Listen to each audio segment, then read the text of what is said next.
Hey, I'm Sarah, and this is the Goddess in Training podcast. This isn't about being perfect or polished or having it all figured out. This is about what happens when you actually start listening to your body, your intuition, your patterns, your truth. I'm asking big questions and having real conversations, sometimes messy and sometimes magical, with people who've lived through it, grown through it, and still don't have all the answers. If you've ever doubted yourself, betrayed your gut, or wondered if you're the only one, you're not. Let's talk about it.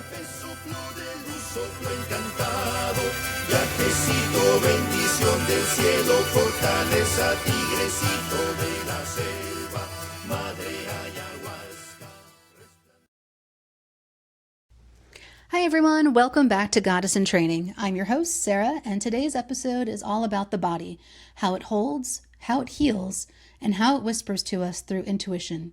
My guest is Emily Webb Olson, a licensed psychotherapist and somatic yoga teacher whose trauma-informed work blends the science of polyvagal theory with the sacred practice of listening inward. We met recently at a conference, and within minutes, I knew I needed to bring her onto the podcast.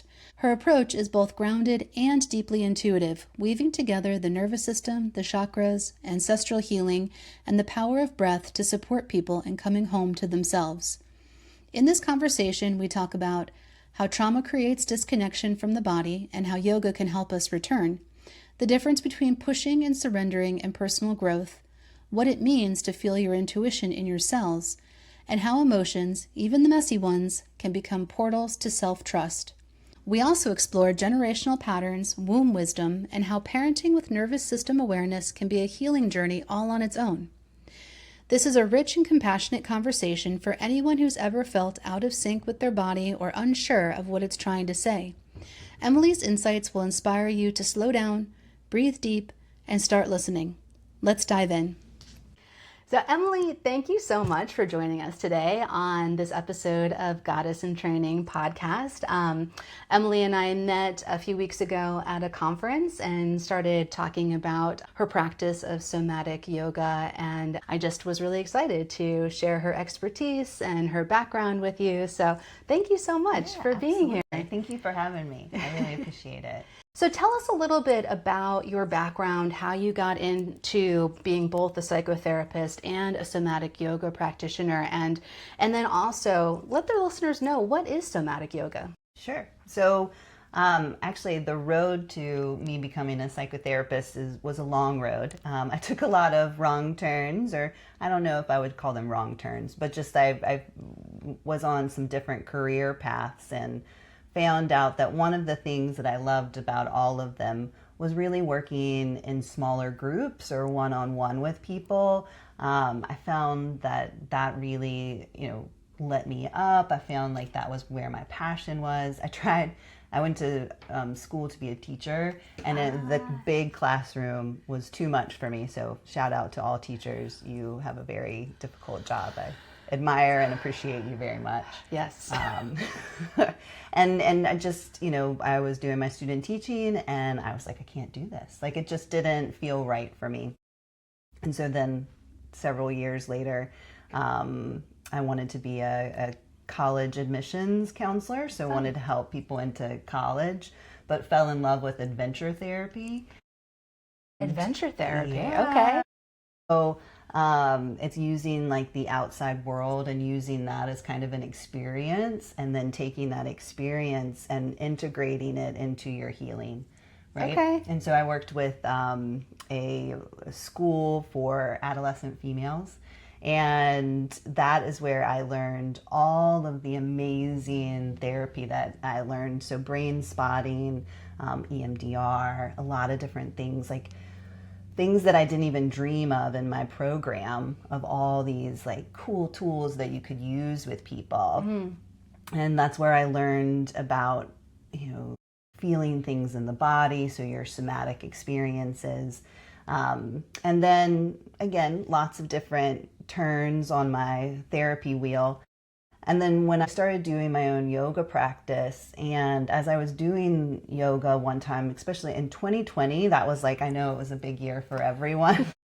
And during 2020, like I started realizing how much the yoga was helping me and how much it was helping me stay in my body. Because during that time, and I don't know about for everyone else, but during that time, it was really hard to stay in my body. Everything was changing, everything was going on. I had two littles at home. They were really little, they couldn't go, you know, and I was a clinical supervisor with my job, and so trying to navigate everything was just really challenging. And so once I did that, I was like, wow, these go together so well. And I did my yoga teacher training in Richmond. And there were other mental health professionals in the training too. So we would communicate and talk about how much they just overlap and how important they are. And last year, about March, I was like, I'm going to move. I wanted to come back here. I originally grew up in the mountains and really missed it, and came back here. I was like, I'm going to move. I'm going to open a space that combines both yoga and mental health, and, you know, just allow people to have another avenue of supporting themselves. Amazing. Yeah. That's wonderful. I think this space too in the mountains, I've only been here for a year. There's just something really magical and peaceful about it that you can feel in your body. Yeah. I mean, and it's so different. So from like being in Richmond, again, Richmond's amazing, beautiful, love it. But I really could, like, I could feel as soon as we would get closer and I could see the peaks of Otter, it was like, I could breathe again. And so I just knew that it was meant for me to come back to this area. Yeah, I have the same experience. I spend a lot of time in Costa Rica, and as you go south toward the bigger mountains and the bigger trees, it's like this lifting off of you. I mean, all of Costa Rica is beautiful, but that South Pacific side, it just, there's just something about it that you can't really put into words. Going back to something that you said about COVID, I'm interested to dig into a little bit this idea of us not being in our bodies during that period of time. And what popped to mind too was our bodies were kind of the enemy at that time, because it was illness. It was our bodies that were preventing us from connecting with other people in person. Talk a little bit more about that. Yeah. So Stephen Porges, who created the polyvagal theory, he really has like a great definition of trauma, and I'm going to kind of butcher it a little bit, so please, you know, see the whole definition. But he really talks about trauma as a disconnect from our connection. And during COVID, we had this huge disconnect from our normalcy. Then we had a disconnect from people, and then we also had this disconnect from our bodies of we don't know what's happening. The fear of the unknown is a big, massive existential fear. And so, and there's the hard part with existential fears is they're massive. So there's not like, you know, clear cut things that you can do. And so during that time, also, when you think about it too, as a collective, everyone was going through the same thing, which in one way brings us together in that collective, but in another way, we were so isolated, and as humans, we have this like innate need to connect. And, you know, at least from my experience, and I know it's different for others, but in my experience, it was the things that used to make me feel better, I could no longer do, right? So going and connecting with girlfriends and having a conversation, right? You couldn't do. Going and meeting with family, you couldn't do, you know, really any of the different things that we used to bring us connection or closer, we weren't able to do. And so I think a lot of times we got really into our head and whenever we're solely focused on our mind and not on our body, we tend to struggle. Yeah, definitely. And I like to tell people too that when talking about intuition, fear is an intuition killer. Doubt is an intuition killer. That was a period of time when we were just full of fear and full of doubt. Yeah, absolutely. Absolutely. And I still remember, again, I had really little kids at the time, and I remember there was no hand sanitizer, there was no toilet paper. So it's kind of like, how do I protect these people and also keep myself safe. And so it was just, yeah, it was a really tough time. I'm sure for, tough time for everyone, but just again, trying to make those decisions and checking in with yourself of like, am I making the right decision? Yeah. So much doubt. So talk a little bit more about how yoga opened something up in you during that period of time. So really, there's two main things that I can remember. The first one is that I realized it's not pushing harder, it's surrendering. So I think prior to my yoga teacher training, I was always like, oh, I gotta like push harder so I can get into this headstand, so I can like make this pose look perfect, so I can, do all these different things. And then once I did the yoga teacher training, and I had a fantastic teacher, and he really taught a lot of the philosophy, which was fantastic. And when I still remember I was doing a humble warrior pose, and it's like such an offering of release. And in that moment, I just sobbed so much because instead of like pushing harder, I was surrendering to like, because, doing the yoga teacher training, it's intense. I was working full time. I also had my children. And so like trying to juggle everything. And it's just like, no, just surrender to the moment and be here in this space. And he did a fantastic job of holding space. And so he would hold the space while you kind of experienced what you did. And I was like, oh, this is beautiful, right? It's nothing new. All of this has been around for thousands of years, so it's not like a new kind of thing, but setting the intention behind what you're doing makes the biggest difference. And another moment I remember, he said, like, tell yourself that that you love yourself. And I was 39 at the time. I'd never told myself that I loved myself, right? And like I immediately cried, and I was just like, oh my gosh. And even at the time, I don't think I felt it. I mean, I think like I realized that was something that I needed to work on, that was not, not full yet. But now I can like totally tell myself like, I love you, and like really feel it. And it's beautiful. Yeah. I think so many of these practices, the surrender piece is just absolutely key, but also I think it's a remembering. We who we really are, and then you can dig into past lives, but you don't have to, because it's really just like who we are at our essence, and what we are is love. Absolutely. And again, I think with the yoga teaching, it just really drove that point home, and I could really feel it in my body, and really, again, I have that logical part of my brain that will sometimes be like, but once I started like feeling it too, then that put the connection together, and I was like, no, yeah, this is the right direction. So how do you now balance your background in psychotherapy, which can be very analytical and logical, with this somatic body work? How do you balance those two things in your practice? That's a really great question. My practice has changed a lot, and I've been practicing for 15 years as a therapist, and I would say, one of the biggest things is, and when I first started, it was more about kind of like feeling this intense pressure of, figuring it out, right? And now I don't have that, because that's not my responsibility, right? Like my responsibility is to guide, right? And so I guide individuals to learning, to coming back and learn, like you said, the remembering, to come back to remembering themselves. So the therapy that I provide allows a person to really check in with the body.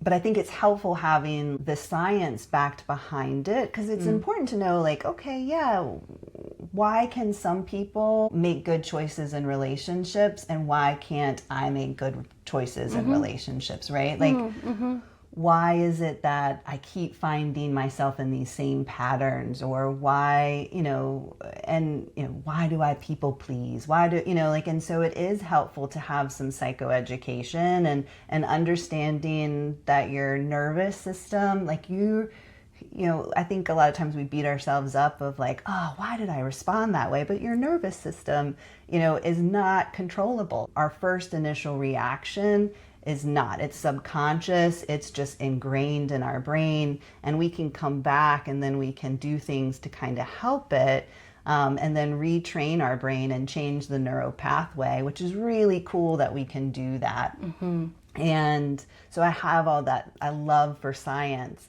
But I see so much about how you need both, right? Mm-hmm. You need like that love aspect, because just because doesn't mean that you can feel it, right? So like, just because I know that I tend to be a people pleaser doesn't mean that I can't, feel it. And I can feel it in real time now of when I'm doing that, right? And then I can take a step back, I can take a couple breaths, and then I can make a different choice. So it doesn't necessarily mean that it changes my reaction, right? Like when there's conflict, I can feel it in my body, right? Like my heart races, my face might get flushed, my hands might get sweaty, right? But that's my nervous system. That's not my choice, right? Like I'm not making the choice to do that. And I think we beat ourselves up so much for that. Right? And so it is an awareness of, okay, my nervous system is going off right now. And why is that? Oh, because this person is angry right now. And that sets my nervous system into fight or flight, right? And if I can breathe and I can talk to myself and I can, one of the things I do in therapy is help people with resourcing, which is our brain thinks in symbols, so our subconscious thinks in symbols. So if we can find a symbol that can help ourselves calm back down too. So I have the ocean's always really special to me. So when I get that way, I'll imagine the ocean, I'll do some breaths, and then it will help me kind of calm myself back down. And then I can make a choice, but it's no longer a choice that's connected to my nervous system response. It's a choice that I get to make, right? So if I want to, help settle down that angry person, I can do that. Or if I can be like, no, the best thing for me to do is walk away, then I can walk away. But again, it's a choice out of that versus choice out of fear. Yeah, yeah. So as you're working with people, and so many of the feelings that we have in our body can mean many different things. Like that nervousness in your gut could be excitement, or it could be anxiety. And so much of it, I think, is like kind of what you're alluding to, like the framing that we put around it and taking power and control over those feelings that we don't have control over. Talk a little bit more about that and how people can better learn those signals in their body, better learn how to interpret them and work with them. Yeah, so one of the things that I always say is that emotions are messengers. They're not meant to cause us pain, right? Like they're not the enemy. I think a lot of times people think emotions are an enemy, and so we want to push them away, right? But really, and a lot of my clients will recognize this because I talk about how we want to let them in and kind of let them move, because we don't want them to get stuck either, right? There's like there's a metaphor of a guest house, right? So we don't want to keep them at bay. We also don't want them to stay. Yeah. Right? So we want to kind of like let them come in, let them be guests, but let them go on their way. And they tell us things. And if we kind of sit, and again, here's a hard part too, is sometimes we tend to like want to know why. Right. And sometimes we just don't know. Sometimes we might, right? But sometimes, like the other day, I was just woke up and I was just really agitated and I had no idea why, right? And so, what I've learned is that if I just, sit in that for a little bit, breathe, and try not to put my agitation on my people, right? Like, sometimes it just it happens to go there, but I try Yeah. hard not to put it on other people. And I try really hard to navigate it. And I'll journal, right? Like I might journal. That's a great way of just kind of, again, you want to stay curious, not judgmental. So instead of beating myself up and being like, ugh, Emily, like, why do you keep doing this? You're, like, look at what you're doing. You're being so like grumpy. Don't be grumpy, right? But instead of that, I'm able to kind of say like, yeah, this is interesting. I don't know what's going on, right? And I breathe through it. And then usually you'll get out of the emotion, right? Now, that doesn't mean you won't go back in it again for a little bit. And even though I never knew why I was agitated that morning, maybe it was coffee related, maybe not, whatever. But either way, I was able to kind of work through it, and it doesn't get stuck, right? And stuckness is hard, and that's where instead of being able to kind of breathe through something and kind of navigate it, it's a little bit more challenging to work through. When I was coming out of my divorce and I had been through a lot of trauma, not only when I felt emotion was I blaming myself and questioning, my response was such that I would look for an external source. And normally it was like the thing that was right in front of me, like, well, why am I feeling this way? Well, I must be feeling this way because of this person, something that person did yesterday or just a few minutes before. And I think that's a common response for people to look in their near vision and try to find a reason for the feeling that they experience. Can you talk a little bit about that and just in general how trauma can affect what we're feeling in our bodies and how we process those feelings? Great question. And yes, so we all have defense mechanisms, right? Like, and that comes from trauma, that comes from, disconnect in relationships, that comes from all sorts of different things, right? So in reality, people pleasing is a defense mechanism, and it's so that I can control what people see so that people will like me, right? Been there, yes, yes. That is very familiar to me. So it is, and then like, at first, when I first learned that, I was like, oh, no way, not me, right?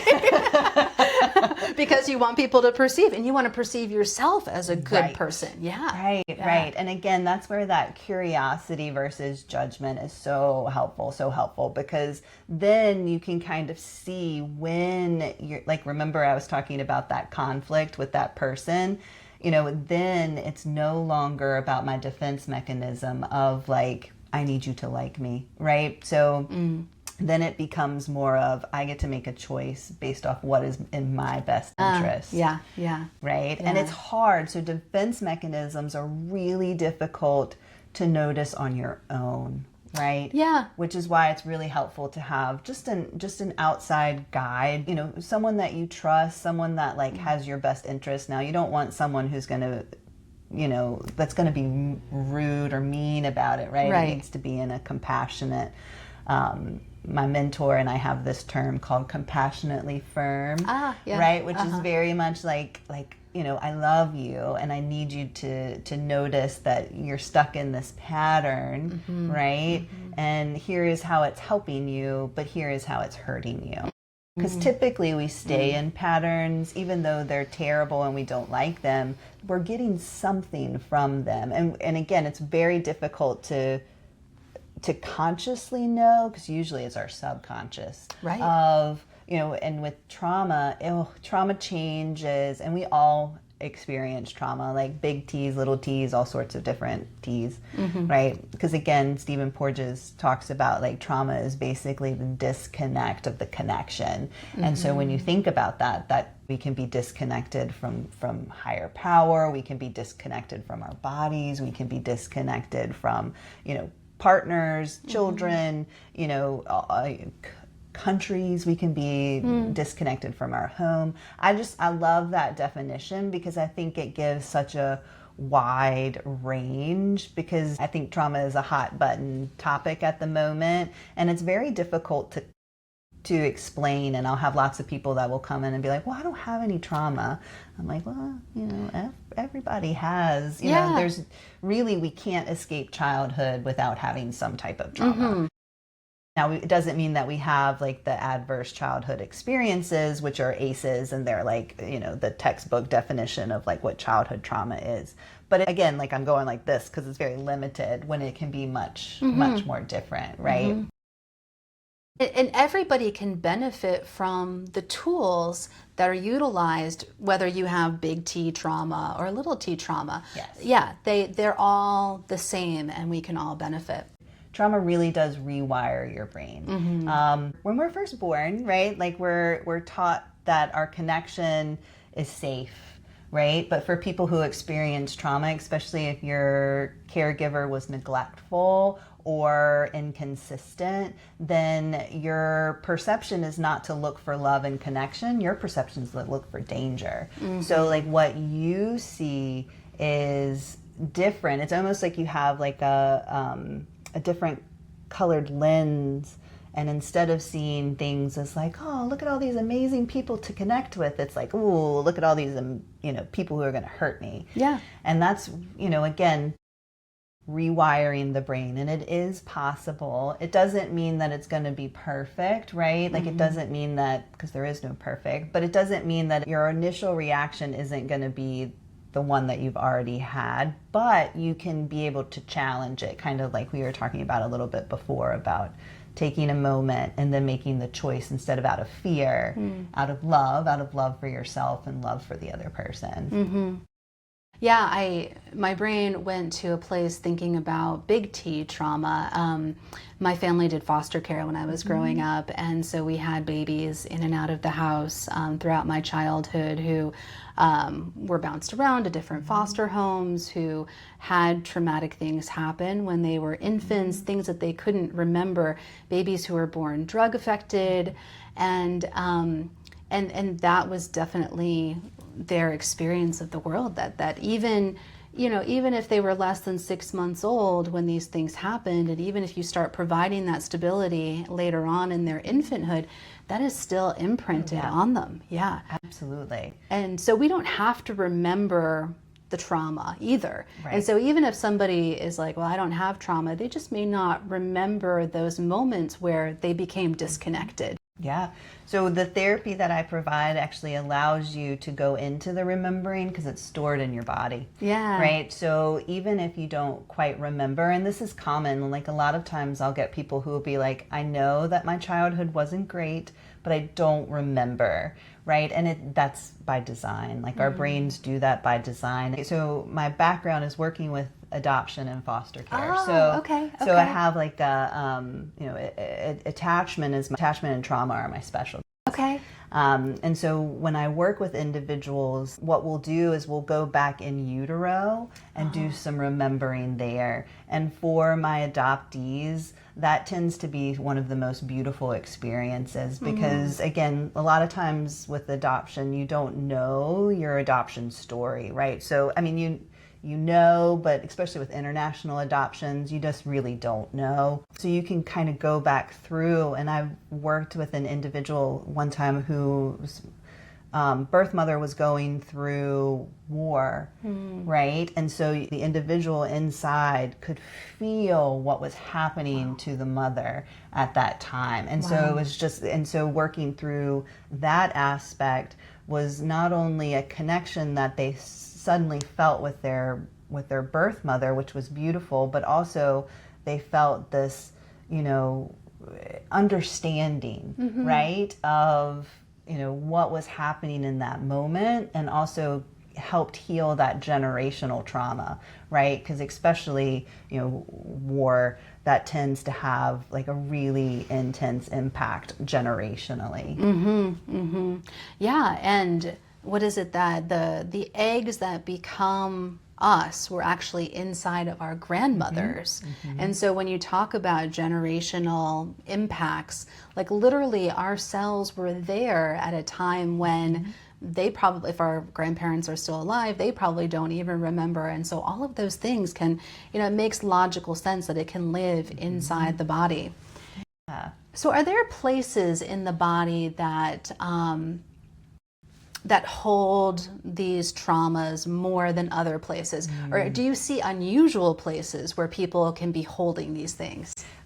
Really cool question. Really, people hold things all over, right? But what you'll see a lot of times is the chakras are really connected to where people hold things, especially, inability to speak.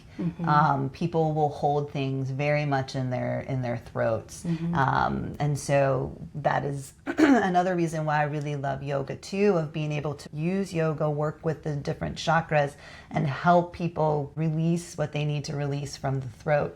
One of the best ways to get it out is kind of like in yoga, it's a lion's breath. And it's just like, opening the mouth and right? And that's it's so empowering, right? It's so empowering, and it's also like releasing. Again, the therapy and the yoga are so beautiful at being able to help get what gets stuck out of the body, right? And to release it or to just move it, right? And so that was another thing is sometimes, when we start with something, so I always start with what are you feeling in the body? Where do you feel that? And we usually connect it to a particular feeling, right? So if you are feeling unheard or just, unseen or not appreciated, or you feel not confident. That's a big one, right? Yeah. So if we don't feel confident enough to use our voice, that's where we'll start and we'll kind of connect. And sometimes it will move down, right? Or sometimes, usually, a lot of it tends to be in this area. So, and sometimes we'll hold things in our mind, but that tends to be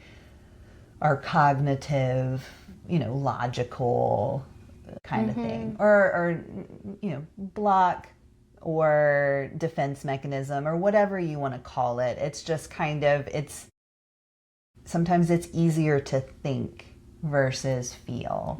And so sometimes we'll start up in the head and then we'll move down into the body. And, and sometimes it's kind of, we work with an object, right? So maybe it's like, I feel like the stickiness in my throat.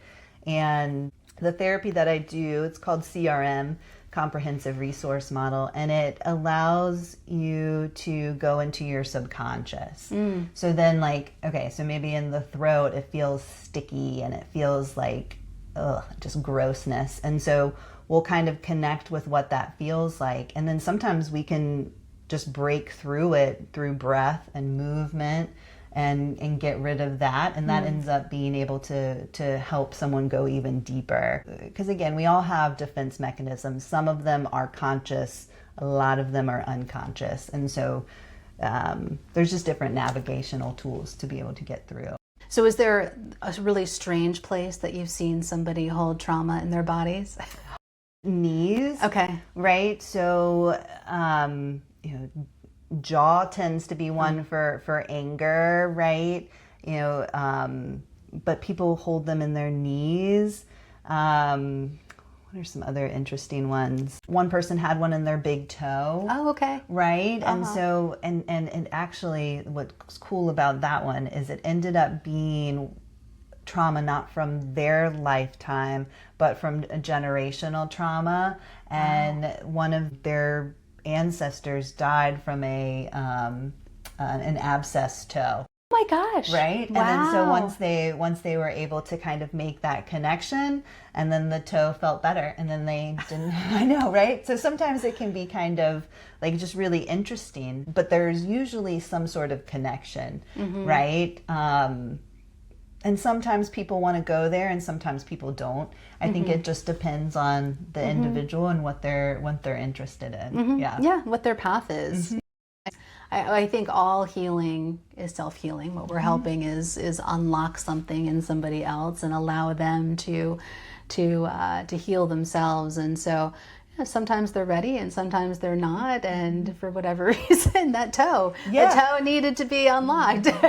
Right. And that, and I think just being able to realize that and to feel the freedom of no longer having it was again, it's the body feeling it. It just feels so much better. You feel so much lighter. You feel so much at peace, right? Yeah. Yeah, and that's such a wonderful gift to be able to give to people. So moving away from trauma a little bit, I believe that the body can also help us unlock positive things, creativity. Yes. And so for me in particular, like I've had a lot of experiences where there's been a lot of symbolism around my womb and creation. Can you talk a little bit about that and experiences that you've had working with people in a way that's really empowering, that opens up, that unlocks beautiful things in their lives?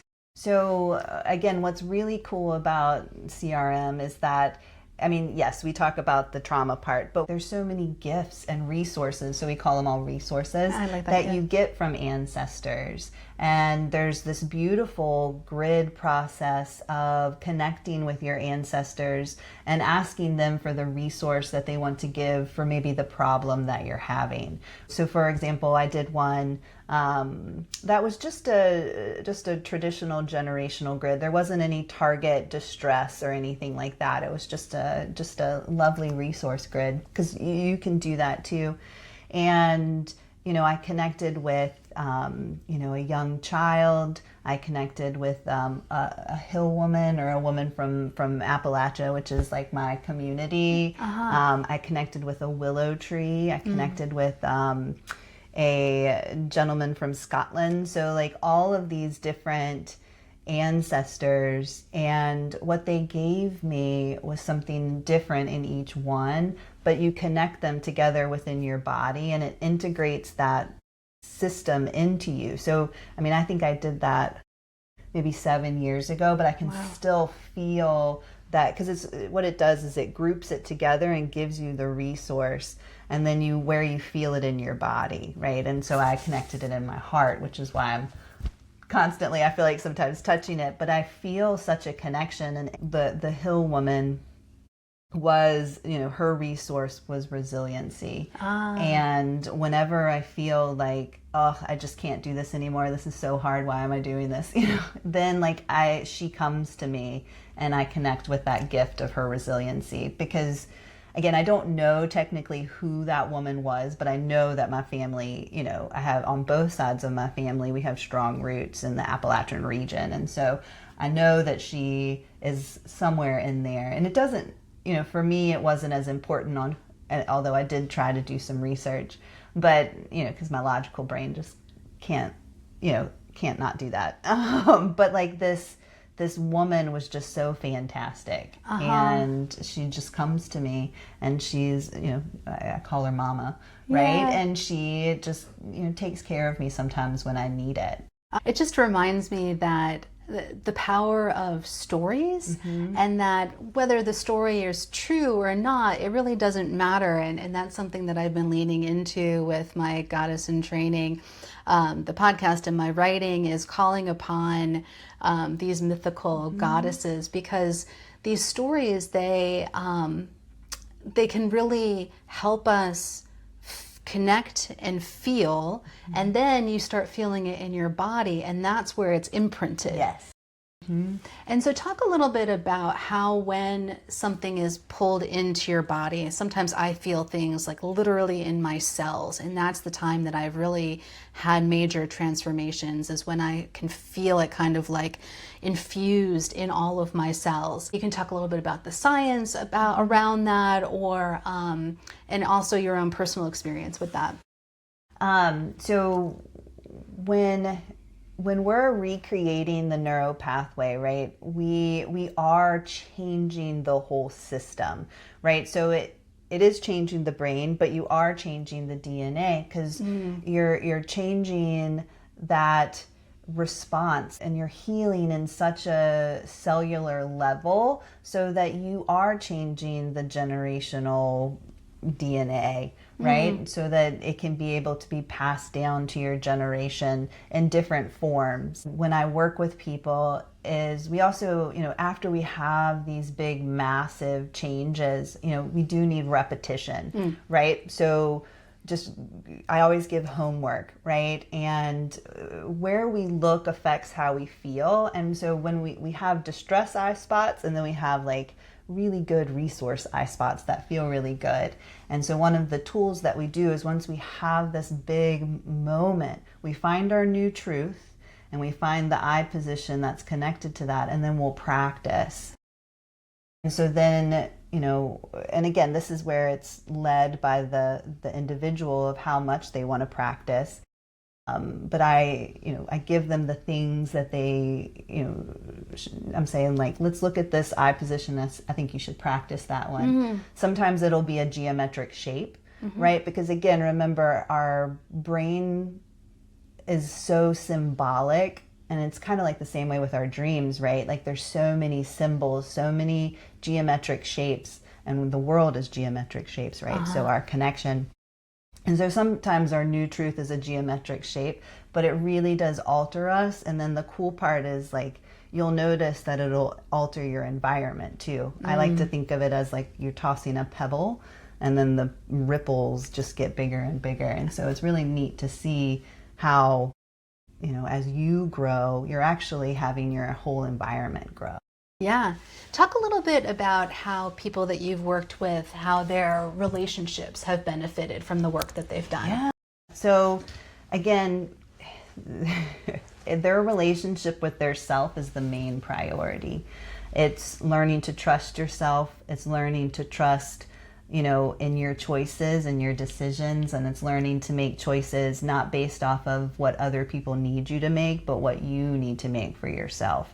So sometimes it causes you to change your relationships, right? So sometimes it might be there was a relationship that's just no longer serving you. And so because you're empowering yourself and you're understanding yourself, you feel more comfortable making those choices. Right. But then a lot of times too, especially I see the biggest with our immediate relationships, right? And so once we feel good about ourselves too, we can also, again, we can communicate that to other people and encourage other people. We just have a better way of communicating. And so, and we can understand more about, like, their response to me it's a projection, right? So it's not a true evaluation of me, it's an evaluation of themselves. And that's a huge thing, to not take things personally, right? And so then that helps relationships in that aspect. And then also it can free up, it gets rid of those defense responses. So it allows you to have a more open heart, which allows other people to, again, you can't control other people, but if you have an open heart, especially with children, right? Like, children love open hearts.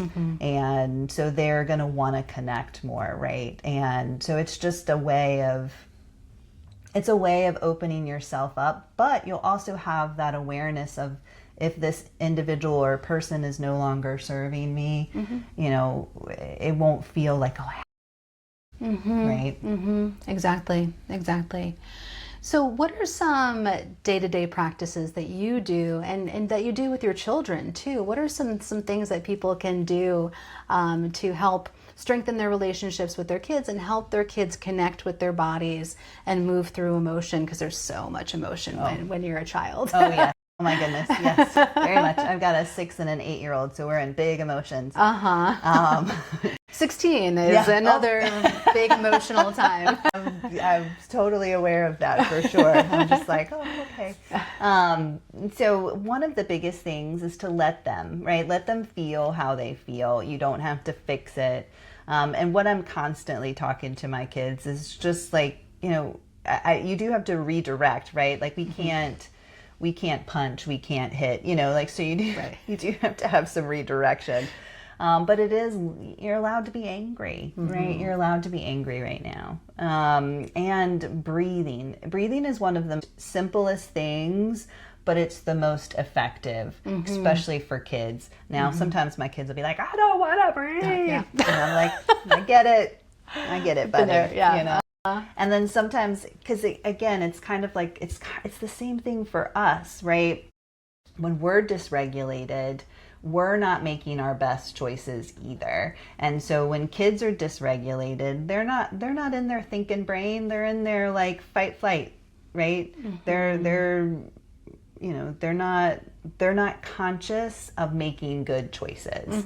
And so it's teaching kids and adults, because surprisingly a lot of adults are, you know, are on the same playing field as a lot of kids, because we weren't taught that, right? For me, I know that I was taught to like go up to my room, right? And just, you know, go up to your room, and when you're feeling better, come back down, right? And so what that really taught me was that my emotions are shameful, right? No one wants to be around my emotions, even though I know that wasn't my mom's, you know, desired outcome. Right. But that was what was, you know, that's what my brain wrapped around. And so for the longest time, I like wouldn't have emotions. And then, you know, and then I learned that no, emotions are really like, they can be a superpower. They tell you so many things about your intuition. And so that's what I really try to teach my kids, is that emotions are a superpower. We just kind of have to learn what they're telling us, or, you know, how to navigate them and let them be. But again, that guest house, right? We let them be, but then we want them to move on, right? And again, some emotions stick around a little bit longer. Grief is one of those ones that sticks around for a while, for sure. But one of the daily practices that I do is I love a good mantra, right? And that's something else, like when I was talking about the new truth that you discover, that can be your mantra. Or in yoga, there's a japa meditation, which you do for 40 days. And I like to find like a new one every 40 days. Oh, wow. And I don't do long, right? Like 20 minutes, right? Some people can do longer, and totally, whatever feels right in your body. 20 minutes seems long to me. But I could do 5. But 5 is great. Like anything, it's the repetition that is what your brain needs. So when your brain starts going into fight or flight, if you have done the repetition, it's like muscle memory. It's so much quicker to get it back to you than if you don't practice. And then it's just, it doesn't mean that it doesn't work. It's just harder to pull it back in sometimes. So I do that. I also, one of the things that I've started doing is, you know, 3 times a day of just kind of checking in with myself, right? And it's also a practice of, and I like to think, again, I have that logical scientific part. So I kind of look at myself sometimes like an experiment of like a 0 to 10, right, of the intensity of what I'm feeling, right? So the other morning when I was feeling agitated, it was an 8, which is pretty high, you know, and like, and I like, you know, I could just feel this agitation everywhere, you know, like a lot of excess energy. And like, where am I feeling it in my body, right? Like, am I feeling it in my hands? Am I feeling it in my chest? Am I feeling it in my stomach? You know, and so I'll write down, I love a journal, right? So always carrying like a journal with me. And so I'll just jot it down. And again, it's not for criticism or judgment of myself. It's more for, what's going on? This is interesting.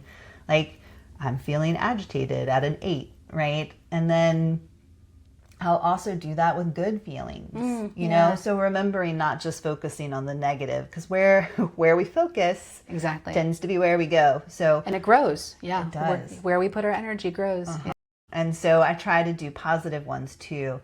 Like the other day, I saw a bunch of different birds. I love birds. Birds are my favorite. And there was a bluebird, and then there was a little yellow chickadee, and then like, you know, so it was like these beautiful bright colored birds, and I like I felt so good, and I was like, I feel peaceful, and it was like at an 8.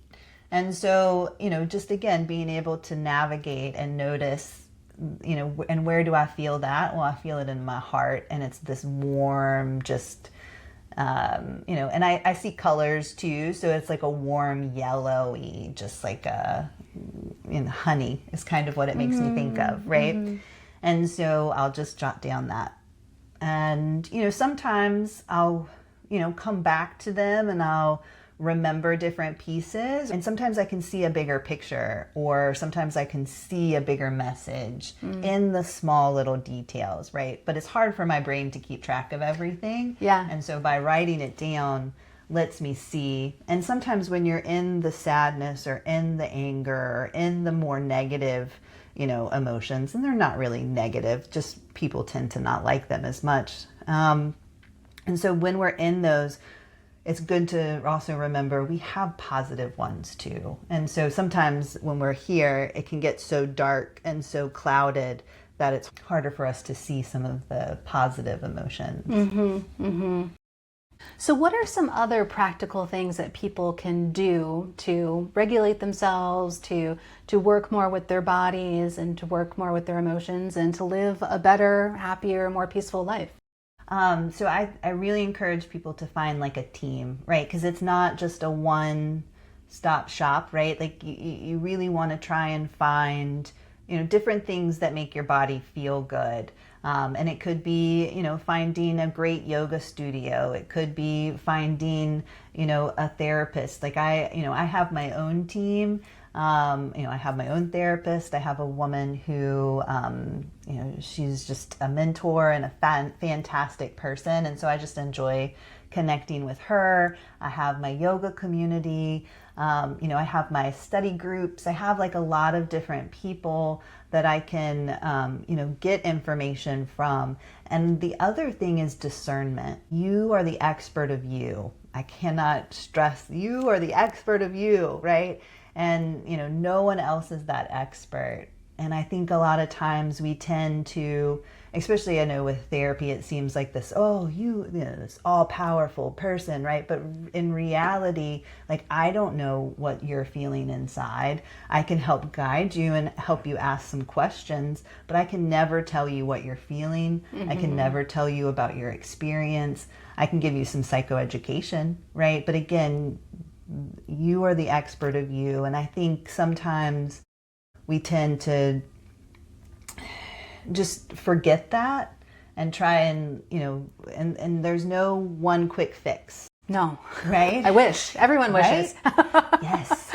Magic wand, and then it's just, But there's so many different paths, which is the beauty. So many different paths. And there's, and that's the journey of life, and that's the joy is, and growth is more like a spiral going up versus like this. I think so many times people are like, oh, I thought I was doing so well. And I even had that moment a couple of days ago when I was doing some work. I was like, I thought I worked on that. And my therapist was like, oh, we'll be working on this for as long as you want. Right? And it's true, because I think, and we don't have to like steamroll it, right? We can go forward, we can take a break. Again, healing is not meant to be like a forward steamroll. I think it's supposed to be taking a break, because the best kind of way to see about our healing is to be out in the world and notice what happens in that moment, right? So, you do a lot of great work and you feel awesome, and then you step out and then you connect with people and they test you, right? And so, and that's what we want, right? Right. And sometimes you'll fall backwards, and then you'll have to step and go forward, but it's part of the journey and part of the beauty of life. Exactly. So what's next for you? What are you excited about that's coming up? Well, in June, I'm headed to Denver for the psychedelic conference. Are you really? Yeah. Oh, I want to go. Oh my gosh, I'm super excited. And we didn't talk about psychedelics. No. We could have a whole nother conversation about that. Yeah. Again, I need to figure out a way how to go, but okay, I'm going to try to manifest that. Yeah. Okay. You should. It's so, I don't know. It's just, there's a lot of opportunities there. And my mentor lives in Colorado. And so like, I'm just excited about being out there and having this whole other kind of realm for trauma work, right? There's a lot of great research too that's being done with veterans and first responders and women. One of the biggest changes for women is right after we we have children, right? It's like our bodies are different. They have changed. And so whatever we experienced in childhood, unfortunately, comes rearing back up at that time period. Yes. So it's really hard for new moms. And so there's a lot of new research. And that's one of the things that I'm really excited about. If there's a workshop or a session that talks about like utilizing psychedelics in postpartum. Yeah. Oh my gosh. Yeah. If I had had that resource, because psychedelics have changed my life profoundly, and if I had utilized them at that time, it opens you up to be more connected. And motherhood can be a very disconnecting time when you first have a baby, especially. I didn't have any community, any family nearby, and you feel so alone while all of this past stuff is being thrown at you, while you're trying to keep this infant alive. Yeah, it's so hard. It's so challenging, and that's one thing with Big Oak Wellness that we're trying to really do is focus on that population. Just so even if they don't have the community within their family or the community within their friend group, there are other opportunities where they can gain that community. Yeah, it's so critical. And that's great that you're providing those resources. Anything else that you're excited for? Well, with Big Oak, as we're continuing to grow, I have 2 counselors. They're doing virtual, but they also have a very similar background. One specializes in EMDR and one's an art therapist. And the art therapist actually works with postnatal women and postpartum, and she has this beautiful kind of like if that's something that you're interested in, that's a great way, because sometimes it can be hard to talk, right? And so being able to express yourself through art is a way that she's really enjoyed working with people who are experiencing trauma. So that's her specialty. And then I'm bringing on some individuals who are going to be doing more yoga. So I'll still be doing my somatic class, but I'll have other individuals who will be doing some yen. So yen's another really great one to, because you have to hold a pose for an extended period of time and you breathe through it. So it's a surrender versus a push, right? And so, and as you breathe, you allow yourself to get more space. And it's just a really cool practice that you can connect with that too. And then I'll have another yoga teacher who's doing a prenatal and postnatal yoga group. So, but those will all be coming too. So I am excited about the growth of the business. Yeah, that's amazing. It's way more than I'd anticipated a year ago back in March. I was like, oh, it'll just be me. Okay. But, wow, that's a huge amount of growth in a short period of time. That's so wonderful. And so for all the listeners, so it sounds like whether you are here in the Roanoke Valley or elsewhere, there are resources at bigoakwellness.com, right? Is that the right web address? It'll also be in the show notes too, so please check it out. Emily, thank you so much for being here. Sarah. This was so fun. And I am thinking about some additional conversations that we should have. And also I would love to talk to the person doing art. I think that's so fascinating as well. Wait, thank you so much. Thank you, Sarah.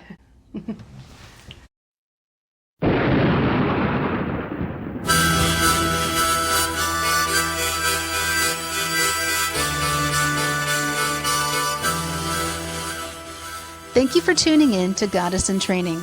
I hope something in this episode stirred your knowing or softened your heart. If it spoke to you, share it with someone who needs it, or leave a review or comment to help others find us. If you're watching on YouTube, please like this video and subscribe to the channel. If you want to hear more conversations like this, please consider supporting Goddess in Training on Patreon. For more tools and offerings to deepen your intuition practice, visit goddessintraining.online. You can also join the Scroll of Seshat on Substack for twice-weekly stories of how I followed my intuition. The music for Goddess in Training is Madre Ayahuasca by Arkawa, and you can find more of his music in the link to his website in the show notes. Remember, your intuition is not a mystery, it's a memory. Keep listening. Madre Ayahuasca, resplandor de fuego, estrellita, tabaco santo, fuerza de rapé, soplo de luz, soplo encantado, viajecito, bendición. bendición del cielo, fortaleza, tigrecito de la selva, madre ayahuasca.